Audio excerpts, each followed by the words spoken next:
వచ్చి అధికారం పోయాక ఓడిపోయాక చెప్తున్నాడు. మాలాంటి వాళ్ళం అధికారంలో ఉండగానే అయ్యా ఇవి సరి చేసుకోండి, ఈ తప్పులు జరుగుతున్నాయని చెప్తాం. అది ఏ పార్టీకైనా. కానీ రాజకీయ పార్టీలు అంటే అధికారంలో ఉన్నప్పుడు అవి గుర్తించవు. అధికారం పోయాక తత్వం బోధపడుతుంది, వేదాంతం అర్థమవుతుంది. కానీ ఏ లాభం దాంతో?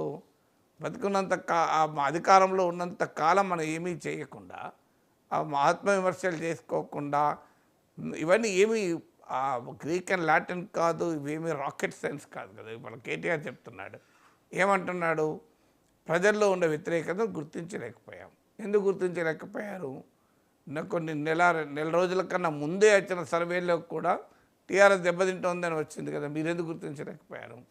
సో మాలాంటి వాళ్ళకు కూడా అవగాహన వచ్చింది కదా, అయ్యా దెబ్బతింటున్నారు, ఇంకో యూత్లో మీకు తీవ్రమైన వ్యతిరేకత పెరుగుతుంది, వయస్సు తగ్గుతున్న కొద్దీ మీ పట్ల వ్యతిరేకత పెరుగుతుంది, ఎమ్మెల్యేల పట్ల తీవ్ర వ్యతిరేకత పెరుగుతుంది, మీ వ్యవహార సరళిని ప్రజలు అంగీకరించడం లేదు, ఉద్యోగాలు ఇచ్చామని మీరు చెప్పినా జనం నమ్మడం లేదు, దళిత బంధు పైన వ్యతిరేకత ఉంది, రైతు బంధులో పెద్ద రైతులకు ఇవ్వడం తప్పని రైతులు అంటున్నారు. ఇవన్నీ చెప్పాము. ఇప్పుడు కేటీఆర్ అవన్నీ కేటీఆర్ చెప్తున్నాడు, మీరు గమనించారు పత్రికల్లో. దళిత బంధు గురించి ప్రస్తావించాడు, రైతు బంధులో లోపాలు ప్రస్తావించారు. అన్నిటికన్నా మించి ఎమ్మెల్యేల చుట్టూ పార్టీ తిరగకూడదు, పార్టీ చుట్టూ ఎమ్మెల్యేలు తిరగాలి అనే ఒక ఆర్గనైజేషనల్ ప్రిన్సిపల్ ఇప్పుడు చెప్పారు. మాలాంటి వాళ్ళు అప్పుడే చెప్పాము, అయ్యా ఈ ఎమ్మెల్యేలు అతిగా చేస్తున్నారు, చాలా కొంతమంది ఇసుక మట్టి కాంట్రాక్ట్ నుంచి మొదలుకొని నా అధికారులంతా ఎమ్మెల్యే చెప్పినట్టే. ఎస్ఐ ఎవరిని పెట్టాలంటే ఎమ్మెల్యే చెప్పాలి, సిఐ ఎవరిని పెట్టాలంటే ఎమ్మెల్యేనే చెప్పాలి. సో ఆ ప్రతి అధికారి ఎమ్మెల్యే చెప్పిన వాళ్ళు ఎమ్మెల్యేకి ఇష్టమైన వాళ్ళే ఉండాలి, అది కూడా అధికార పార్టీ ఎమ్మెల్యే. సో ఇలా ప్రజల్లో తీవ్రమైన వ్యతిరేకత వస్తుంది అని ఇవన్నీ కూడా ఇవాళ మీరు కేటీఆర్ పోస్ట్ మార్టంలో చెప్పిన ప్రతి అంశం అంతకు ముందు కూడా ఎప్పటి నుంచో చెప్తూ వచ్చాం. అన్ఫార్చునేట్లీ ఏంటంటే వాళ్ళు కరెక్ట్ చేసుకోకపోవడం, కొంత అతి విశ్వాసంతో వెళ్ళారు. మీకు ఒక్క ఉదాహరణ చెప్తాను అతి విశ్వాసానికి. దాసో శ్రవణ్, సత్యనారాయణ ఇద్దరిని గవర్నర్ కోటాలో ఎమ్మెల్సీలుగా ప్రతిపాదించారు. సో వారిని గవర్నర్ కొన్ని కారణాలు చెప్పి రిజెక్ట్ చేసింది. రాజకీయ పార్టీకి చెందిన వారిని ఇలా కొన్ని కారణాలు చెప్పింది. నిజంగా ఏం చేయాలి? ముఖ్యమంత్రి మంత్రులు పంపించో గవర్నర్తో మాట్లాడో సో వాళ్ళ పేర్లు మళ్ళీ అయినా పంపాలి, లేదంటే వెంటనే కొత్త పేర్లైనా పంపాలి. కానీ కేసీఆర్ అన్న మాటలు ఏంటంటే మళ్ళీ మనమే కదా అధికారంలోకి వచ్చేది, వచ్చినాక యుద్ధాలే అని చెప్పి పక్క పెట్టారు.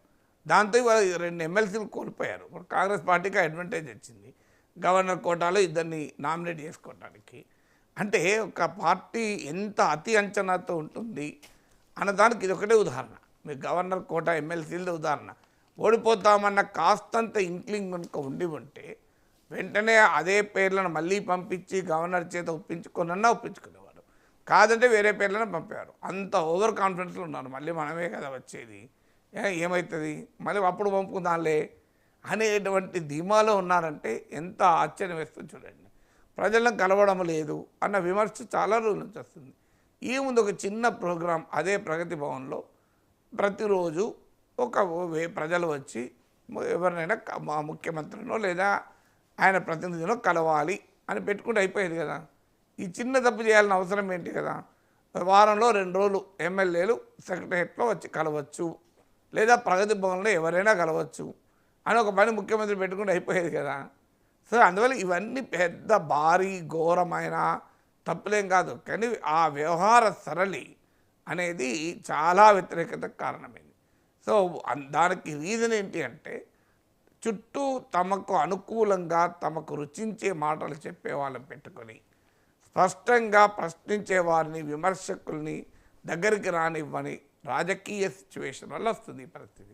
గెలిచిన చాలామందికి ఈ పరిస్థితి వస్తుంది, వారందరికీ ఓటమి అనివార్యమవుతుంది. ఓడిపోయాక తత్వం బోధపడుతుంది, మళ్ళీ చాలా కష్టపడాలి. అప్పుడు మళ్ళీ గెలిచిన వారికి అదే పరిస్థితి. 2019 ముందు చంద్రబాబు నాయుడుకి ఏ పరిస్థితి ఉందో ఇవాళ 2024 ముందు జగన్కి అదే పరిస్థితి ఉంది, కేసీఆర్కి అదే పరిస్థితి.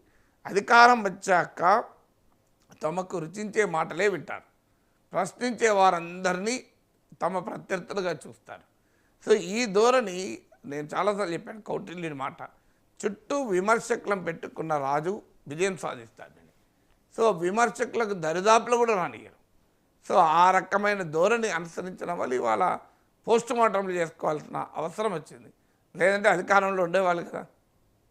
దాంతోపాటుగా